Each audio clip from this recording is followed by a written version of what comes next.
Well, good morning. We're going to go ahead and get started. I want to welcome everyone today. I want to begin by thanking our host principal, Eric Ward. Always a great opportunity to come out and visit the great things happening at West Meck under his outstanding leadership. I want to make a quick few introductions. We have Dr. Jeff Linker, our Director of Magnet Programs, with us today. We have Susanna Barr, who is our resident principal at West Meck and with new leaders.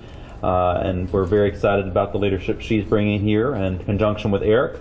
Very, very honored to be sharing this opportunity with Micah Mack, who is a senior at South Meck. And you might be interested in, if he's a senior at South Meck, then why is he here at East Meck? And we're going to explain that today. But he was the first in the Japanese class at Smith, and he's the last student in that cohort who's still taking Japanese 12 years later. And so he's an outstanding example of academic excellence. And he's also going to stress something that is very important to us, which is not only expanding choice and opportunities for our students, but also to explore how to do that through technology. The main purpose of what we want to focus on today is to stress how important we believe choice and options are for our students. We have over 143,000 students, and we pledge to be about every child every day for a better tomorrow. And so if we're going to be about every student, we have to meet their unique needs. And so for our students, many of the comprehensive programs we have at our elementary, middle, and high schools absolutely fit their unique needs. But many of our students have needs that we need to find different ways to address. And last night at our board meeting, we spoke about the opportunity and our desire to expand alternative educational programs. And today we really want to focus on one of the real strengths of Charlotte-Mecklenburg schools, and that is our magnet programs. We have our Magnet Fair, which is this Saturday, January 12th at Philip O'Berry Academy from 9 a.m. to 1 p.m. And we have representatives from each of our schools and programs, as well as representatives from our Magnet staff office there to answer questions. CMS has 37 magnet schools and 9 magnet programs, among them International Baccalaureate, Learning Immersion, Montessori, Traditional Magnet, STEM, World Languages, and Visual and Performing Arts. And there are close to 18,000 students currently in our magnet programs. So magnets are a very important part of our academic offerings here in our school district. The application for the first lottery is going to be from January the 12th through February the 11th, 2013. And our magnet guide is available on our CMS website, and parents can also call our magnet office at 980-343-5030. So at this point, I want to hand it over to Jeff Linker, our magnet coordinator, who's going to talk about many of the things happening in Charlotte-Mecklenburg schools with our magnet program, and then we're going to turn it over to our star of our show today, which is Micah. Okay. Thank you, Dr. Morrison. We're celebrating our 20th year of magnet programs in Charlotte-Mecklenburg this year, going into next year. And we are very pleased to have the opportunity to provide programs that are designed to offer specialized learning environments that are tailored to student interest and abilities and talents and aptitudes. As Dr. Morrison has said, we have a variety of themes. We have 9 themes in 37 schools. And we encourage parents to think about their children's interest. Our parents know their children better than anyone else in the world. And if they find a magnet theme that resonates with their child's abilities or aptitudes, to investigate further and to look more closely to see if perhaps there is a program that would encourage that child. Magnet programs really are all about how the curriculum is designed. And if you have a child who has already an interest or an aptitude in a particular area, and the curriculum is being delivered in a way that addresses that interest, chances are you're going to have a more engaged student, the learning is going to be more relevant to them, and chances are they're going to achieve at a higher level as well. Our World Language program is one that's been in CMS for many, many years. We have the immersion model, which means that as early as kindergarten, children are taught in the target language for the better part of the day, anywhere from 80 to 90% of the day. The goal of our language immersion program is to create student scholars who are bilingual and biliterate. In other words, not only can they speak and comprehend in the target language, but they can read and write in it as well. We offer Chinese, Japanese, French, German, and Spanish at different sites in the county. As students come into kindergarten, they begin their whole career learning the content in the target language. And for many students, they never know that's any different than what a regular classroom is like. We've had stories where certain students have talked to friends of theirs, and they've said something to the effect of, say, a third or fourth grader would say, well, what language do you take your classes in? And the other students kind of look at them quizzically because they don't realize, they take for granted that they're taking the language and they're taking the courses in that language. Usually by middle school, our students in the World Language Program have achieved a high level of proficiency in the language, and they have an opportunity to even begin the study of a third language going into middle school and high school as well. A little about the Japanese program. It began in 1996. Micah entered the program in kindergarten in 2000. He attended the program through the Smith Language Academy, going through grades kindergarten to 8th grade, and then continued on to South Mecklenburg for his high school immersion program. Micah is unique in that he is the very last student, the sole survivor of his kindergarten cohort who started out in 2000. He has been very persistent and has been very dedicated to learning the language, and we're very proud of the achievements that he has found. As a senior at South Mecklenburg and as the only senior at this high level of Japanese, he is in a unique position, and we've had the opportunity this year to be able to work with West Mecklenburg, the sister school for South Mecklenburg with World Languages, to provide a higher level course that he will be taking at South Mecklenburg via Skype with the West Mecklenburg class.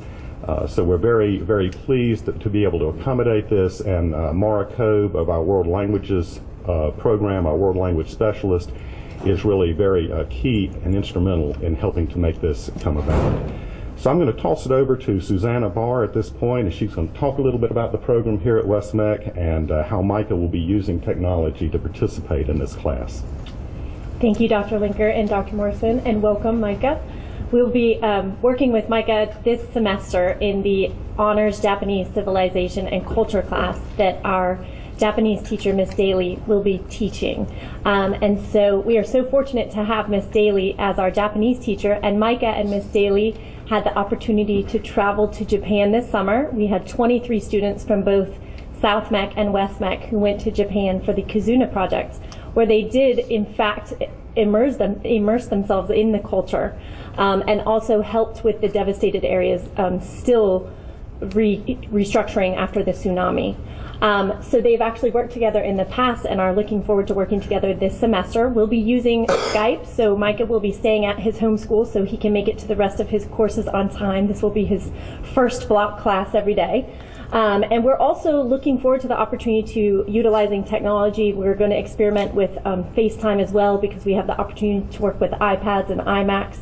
And it's a really exciting time to sort of join both the technology and the languages that we have at our disposal. West Meck has the languages of German, Japanese, Spanish, and French, and we have 65 magnet students who are working hard every year in our magnet program. And I'll turn it over to Micah at this time to tell us a bit about his experience. Well, being a part of the Japanese program has been an enormous opportunity. I've kept up with my teachers from kindergarten all the way to now, and 13 different teachers almost, and I've had the opportunity to go to Japan twice, once the summer of 2008 and once this past summer, and we got to help out with tsunami victims. It's been exciting to learn Japanese, and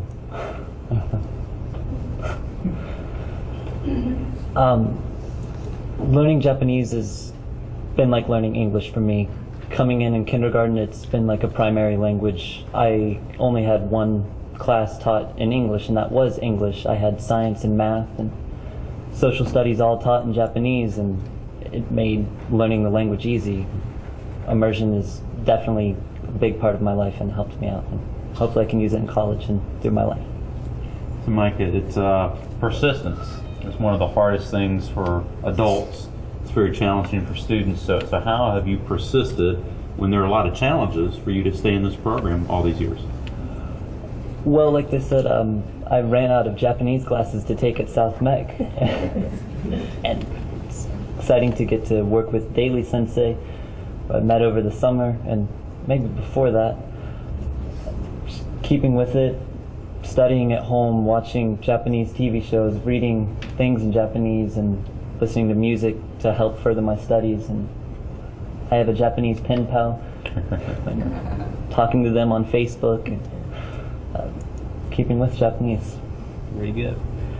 So again, we're very proud of Micah and all of our students who are taking advantage of our magnet programs at South Mech, here at West Mech, and all over CMS. Again, we invite our media friends to attend the Magnet Fair this Saturday, again at Philippa Berry from 9 o'clock to 1 o'clock. And what we're going to do now is have opportunities for the media to ask questions specifically about our Magnet Fair, the program here at West Mech. Ask Micah questions in terms of his experience using technology to enhance his educational opportunities. And then we're do a stop at that point, and then we're going to invite you to talk to a number of these outstanding students, but then we're also have some additional opportunities to talk about some things with the Board of Education meeting last night or any other topics in CMS. So at this time, are there any questions from the media specifically around magnets, Magnet Fair, or for our magnet students here? Yeah. How widespread is this sort of linkages between schools and magnet programs? If one school doesn't have enough resources or right classes, that kids can link up with another school, whether that's technology or. Well, that's really part of our role in the magnet office and with our curriculum and instruction department, is to eliminate barriers or to find pathways around obstacles as they may occur. It's fairly common. We have a ongoing articulation among our magnet themes, regular meetings among the magnet coordinators of the different themes to make sure that the programs are calibrated properly at each school so that students are achieving a similar experience, even though they might be in two different schools, but in the same type of magnet theme, that the outcomes are consistent from school to school. And I think it's not only exciting in terms of our magnet opportunities, but for all students across our district, so that we don't have to have geography or other barriers get in the way of meeting the unique needs of our students. We have Valerie Truesdale here today, our Chief Information Transformation Officer. We've set her with a large task of making sure that every one of our schools has the technology infrastructure so that technology can really swing the door wide open for opportunities for our students. It will allow us to be more thoughtful with the high utilization of resources. One of the things I'm going to speak and our principal here at West Mech can talk about how complex doing a high school schedule is. And the worst part about a high school schedule is a singleton class, a class that's only offered at one point, because you want to get those students, they have a high interest in a class. It's usually more often than not a very rigorous class, so it's a high-level foreign language class, a high-level science or math class, and so you want to get those students that opportunity, but then inevitably they are involved in some other class that's only taught one time, and so they're having to make a choice, which is very hard for them. Or it's a class that is only taught, because it's only taught one time during the day, then you have to make sure that teacher has other things they can teach. Technology will allow us to perhaps not have to have that student make those difficult choices. They won't have to choose between this class that I love here and this class, but they will be able to take both. We'll be able to better utilize resources because we can have teachers teach across Charlotte-Mecklenburg schools without ever having to leave their home-based school. So we're going to get very aggressive with this. It's in the 8 goals listed in the way forward. Goal 6 is about choice, which is what we're celebrating here today at West Mech with our magnet fairs. But goal 7 is around 21st century learning and really allowing technology to allow more choices for our children.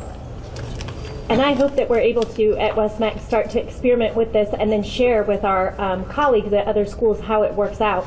we're very fortunate that our principal, Mr. Ward, has embraced technology. We're one of the pilot schools using the Bring Your Own Technology program and allowing teachers to start to experiment with that. And it's a great opportunity with the Magnet program that we've had this relationship in order to build a communication between the schools. Quick question for Micah. Is this something you're already doing, this Skype class, or is this something you're going to do this semester? It'll be coming up second semester, but this is my second time doing video chat for Japanese. My freshman year, I was in the class that was doing the teaching, and we were teaching with other school in CMS. Parking. I do have a question for you guys, too. PLC and Cato are schools that sort of seem like magnets, but as I understand it, are not part of the lottery. And there's been talk about expanding both types of offerings. How and when do people apply for those, and is there any chance that you'll have more of these sites that are on community college campuses, or that you'll have your other PLC up and running for 13-14? Sure. Well, the application process is handled by each of the facilities. It's oftentimes a student may be referred by a guidance counselor that feels that their learning style better fits the approach that the PLC or that Cato might provide, and then each of the entities have their own process for admission into the program. The second part of your question, yes, I think Dr. Morrison has been very clear that to recognize that all students learn differently and that we need to provide different venues so that we can match our students' learning styles with the way that they learn. And so obviously in the future we'll be looking for opportunities to expand. For 2013-14, I don't think we'll have that opportunity, but certainly moving ahead 2014-15, I think one of the charges of the task force that have been put in place is to look for suggestions that would help to provide some of these opportunities for students. And we are, last night at the school board meeting, Millard House, our chief operating officer, spoke to the work initially of an alternative educational committee that we had that's now evolved into one of the 22 task forces, looking at adding more opportunities, more options for our students. I think one of the things I said last night is when you say alternative education, sometimes there's a negative connotation because they think, well, is an alternative education one of those schools when a student has a behavioral problem, that's where they go. And that certainly are some part of our alternative opportunities in CMS. But any time a student chooses to go to a school other than their home designated school, they've made an alternative choice. So really, when you think about alternative opportunities, magnet programs are certainly alternatives. Cato, Performance Learning Center are alternatives. And so we want to keep on revving that up. We want to look at everything from programs to time to structure to more use of technology to really get these options for our students. And so we haven't completely closed the door on opening another Performance Learning Center next year. We're aggressively looking to see if we could do that. We are working in collaboration and partnerships with our colleagues at higher ed. We have a great relationship with CPCC, and we're working to see where we can expand more middle colleges like Cato. When you look at the graduation rates at Cato and PLC, they're some of our very best in the district. And when you go visit students there, they very much enjoy the opportunities they're having in those alternative educational programs. So we want to do this deliberately, we want to do it thoughtfully, but there is a sense of urgency to make sure we get those opportunities for our students as quickly as possible. Good morning again. Just wanted to make sure I lifted up a couple of things that happened at our school board meeting last night. We named 2 new principals to our school district. Kim Alexander, who is the new principal at Oakdale Elementary School, and Mason Miller, who is the new principal at Stony Creek. We're very excited about having both those new leaders come to our schools, and we're going to give them a lot of support as they have the important task of enhancing student educational opportunities at those schools. We also were able to move forward with a construction project at Vance High School, which is part of our 2007 bond campaign. And again, there were commitments made in that bond campaign, and we're trying to make sure that we see all of those activities done and done well. And we're very excited about the opportunities that's going to bring about at Vance.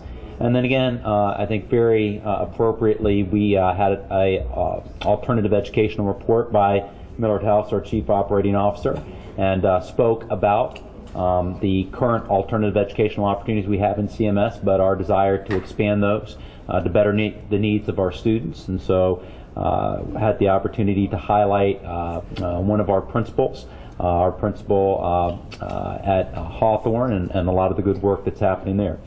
So again, those were some of the more pertinent things that happened at our board meeting last night, and we'll be happy to answer any questions about any of those or any other topics that you may have. Yeah. You've been saying that you're going to have a report on safety recommendations soon.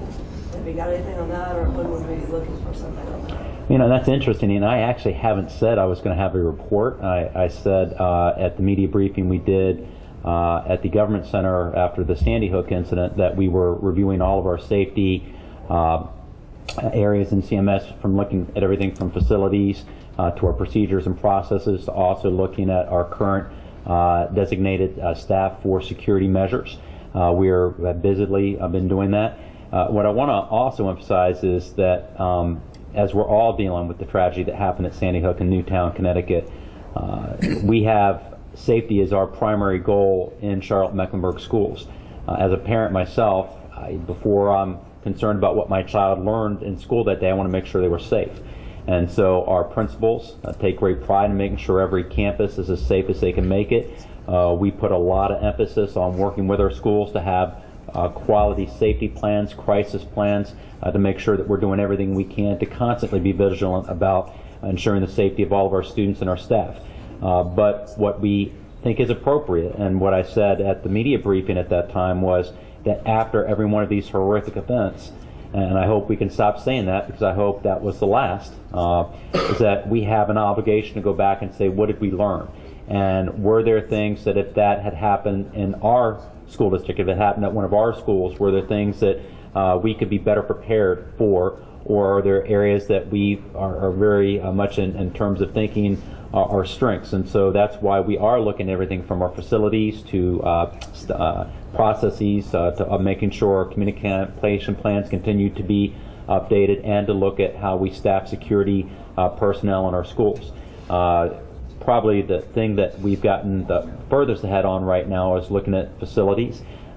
We've looked at everything from trying to create single point of accesses, particularly at our elementary schools, to looking at some of our more open campuses. This is an excellent example of how challenging it is to make sure that we keep our schools as safe as possible right here at West Meck.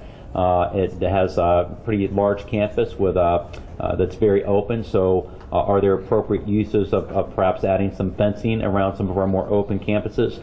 To also looking at adding additional security cameras, and then also at some of our older facilities looking at locks. It's very important that our schools have the ability to go in a lockdown, but we know that some of our schools have challenges in terms of locks that don't always work as well as we'd like them to. So we're working on what those facility needs would be. We've been in communication with our colleagues at the county to talk about what those needs would be and where we might be able to do some work together. We have also, again, as we're doing our budget process for next year, we've talked about what would it take to enhance security personnel at our schools. So it's not so much a report that's going to come out, it's going to continue to be an emphasis on looking at safety and doing everything we can to ensure the safety of our students here in Charlotte-Mecklenburg schools. So I probably used the wrong phrasing then, Yes. but are there some things that, given that you kind of delved more intensely into this, are there some things that you can tick off? You know, yes, we are going to improve the facilities at X number of schools, or Well, we certainly we need X number more staff. We certainly want to look at our facilities. I think that's incredibly important. Now remember, one of the things that I think is a really good opportunity is to have a single point of entry, particularly at your elementary schools, and Sandy Hook had that. But we do think that is a good best practice, and so we're looking at what that would take. Again, the fences, the cameras, we're costing those things out, the locks, and working with our colleagues at the county level to see if we could perhaps use some savings from the 2007 bond to upgrade some of our facilities. So those conversations have already started. As far as going back and looking over our security plans, that has occurred. Our principals immediately started to look at their own plans. We've been trying to give good guidance and feedback and giving our principals some best lessons that have been gleaned from across the country. And then looking at the security personnel. One of the challenges we have is, as many of you know with our budget, is, over the last 2 years, we've had a greater increase of costs passed to the school district for the security, the SROs that we have currently. So that will be another increase. So just to keep the security personnel at our schools that we currently have will be about another $700,000 next year. So we've got a budget for that, in addition to trying to figure out how to perhaps add security personnel. The challenge is, as you have an opportunity to be here at West Meck, how much security personnel would you have to put in a school such as this with as many places as there are with students trafficking coming in and out? And so those are the challenges, and so that's why it's appropriate to then go back and look at cameras, to go back and look at fences. So it's really comprehensive. It's not different bites of the apple. It's one big apple, and trying to figure out how to make it as safe as possible is challenging. But again, that is our most important sacred obligation as a school district, is to ensure the safety of our students. Is there any idea right now in the range of cost at doing some of these things? If you were to kind of add up all of those things, the single point of entry, adding fencing, especially at some of our more open campuses, upgrading the locks, doing more cameras, probably is in excess of $20 million, okay, and maybe more than that. The problem is, and looking over at my colleague Valerie Truesdale, if you add additional cameras, then you also have to add additional bandwidth, which stresses the technology infrastructure that we're already trying to upgrade. So, it's like that really troublesome thread on a suit. You start to pull it and you think you're going to be able to, but then it continues to pull in different directions. So again, it's not just as simple as saying, hey, let's add more cameras. If you add more cameras, you have to add more bandwidth. Then you have to look and see what that's going to take. So it's complex, but we are focused on doing that as quickly as possible. So as soon as we have some information about actually moving forward with some facility upgrades, we'll certainly update the media and our community.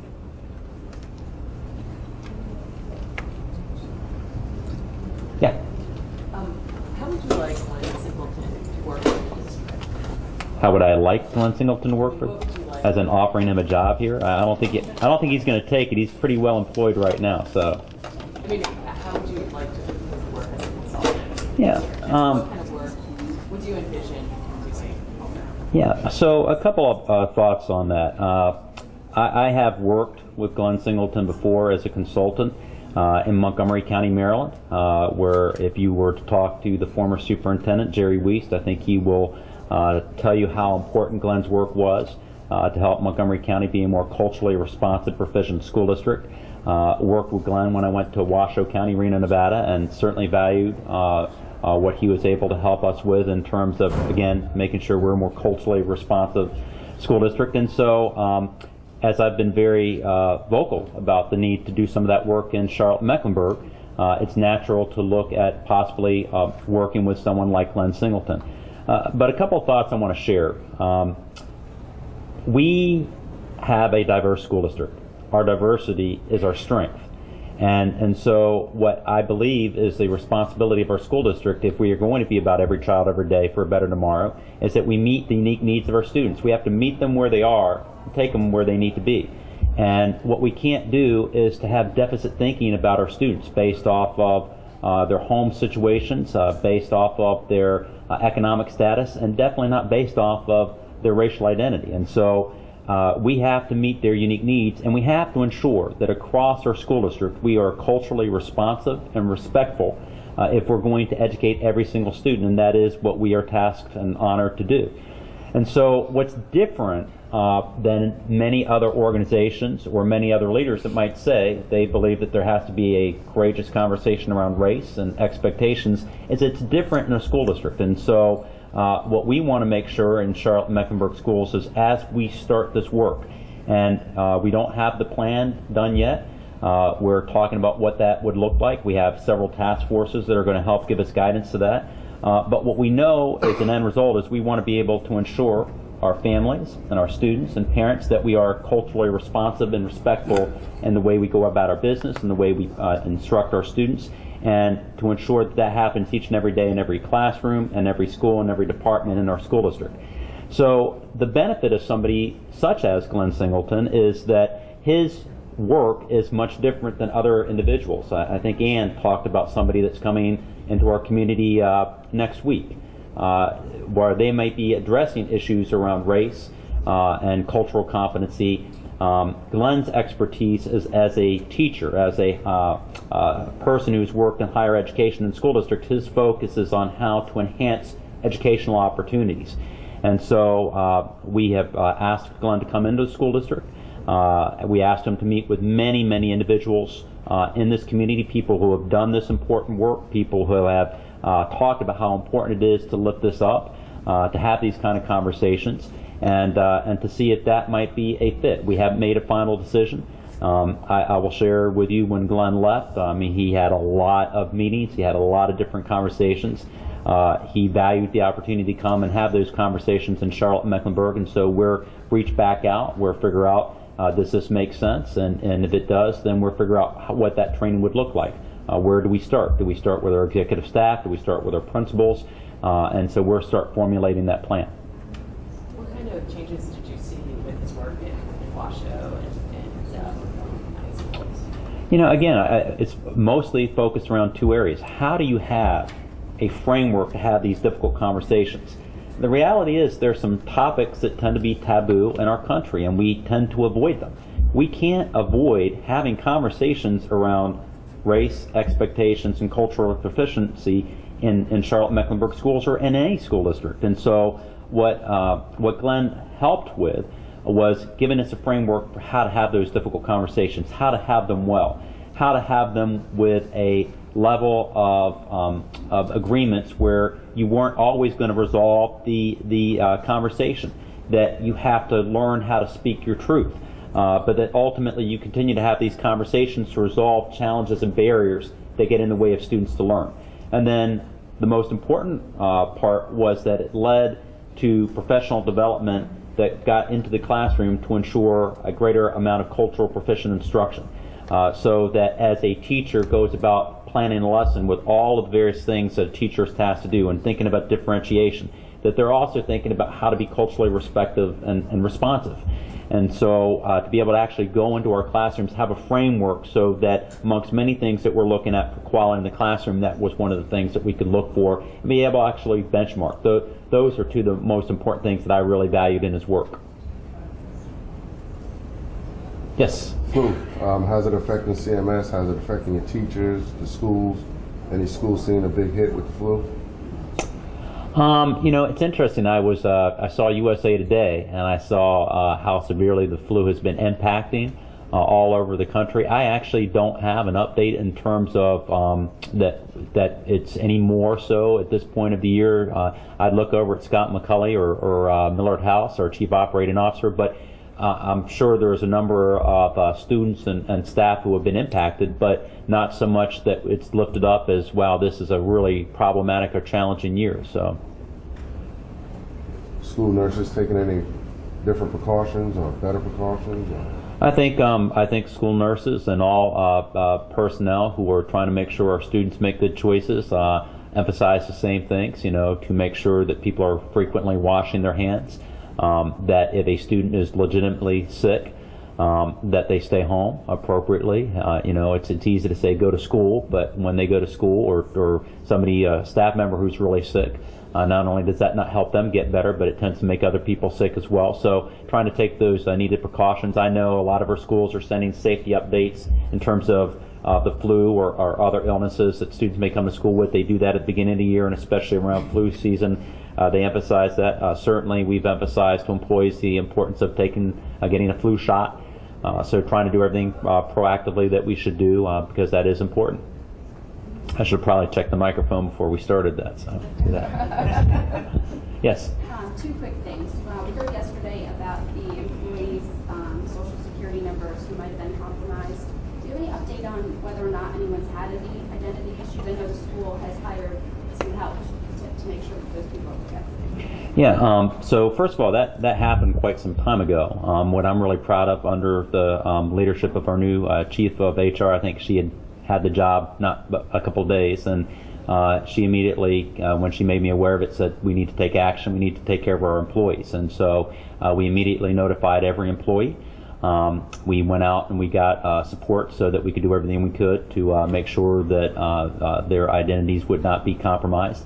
To the best of my knowledge, I have not heard of any incidents where an employee's identity has been compromised at all, and we will continue to work so the support will continue.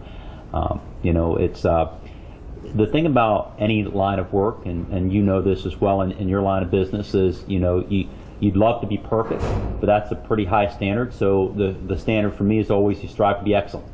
And so when things happen, and they're going to happen, we're learned from them. But we deal with them aggressively, and I really want to compliment Kelly Gwaltney because, again, by the time she told me about it, she told me the plan. The plan was already being implemented, and again, it was to make sure we take care of our employees. And then overnight, our desk heard about a break-in at Bishop's School. It's an administrative office. Do you know if anything was stolen? And it looks like the suspects were 17 and 20. Were they students or former students? I actually don't have any information about that. I don't know if Kelly does. Kelly? Right, I don't know about the suspects, but I do know that there was a laptop stolen. The laptop did not have any information on it, any employee information. It was actually somebody who works in workforce management or planning. And so the two people were caught, and we are working with the police to see if we can secure the location of that laptop. Any update on the Myers Park teacher? Can you talk about maybe the policy that's in place to deal with those issues? The update is that there is a police investigation occurring. We are cooperating with police, obviously, but separate from the police investigation, CMS is conducting its own investigation. We met with the employee. The employee has been placed on leave with pay as per what we have to do. We will conduct our own investigation and make a determination at the conclusion of that investigation. Obviously, as a personnel matter, it's not that I don't want to share with you anything about it. It's just I can't. We cannot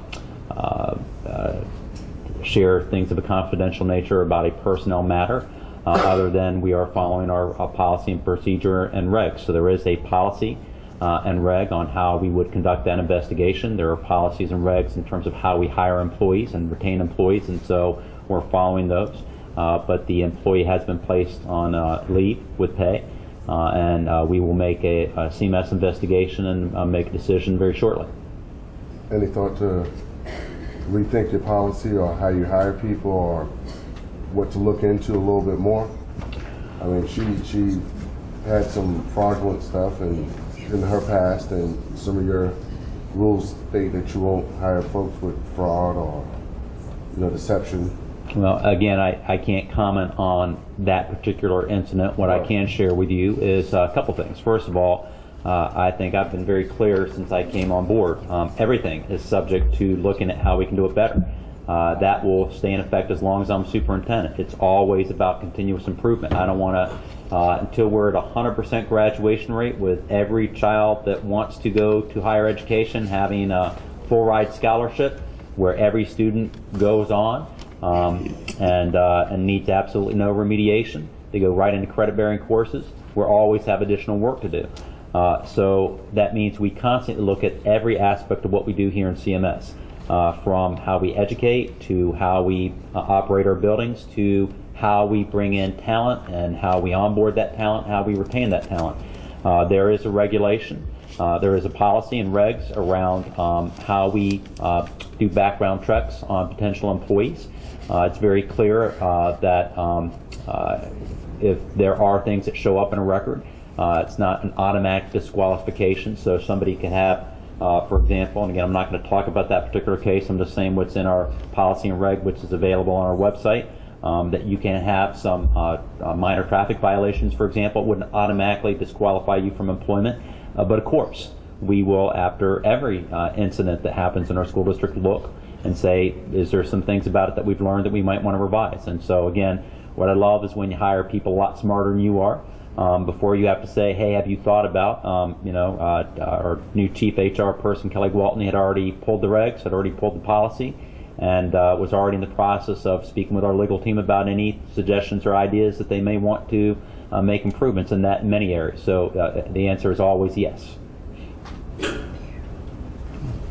I'm really anxious for you to get a chance to talk to our students. So obviously we have our students available for individual media opportunities, have many members of my staff, and of course I'm available as well. So thank you so much for coming out, and again I want to thank our principal here at West Meck for making himself in the school available. Thank you, Eric. Appreciate it. Thanks, Sam.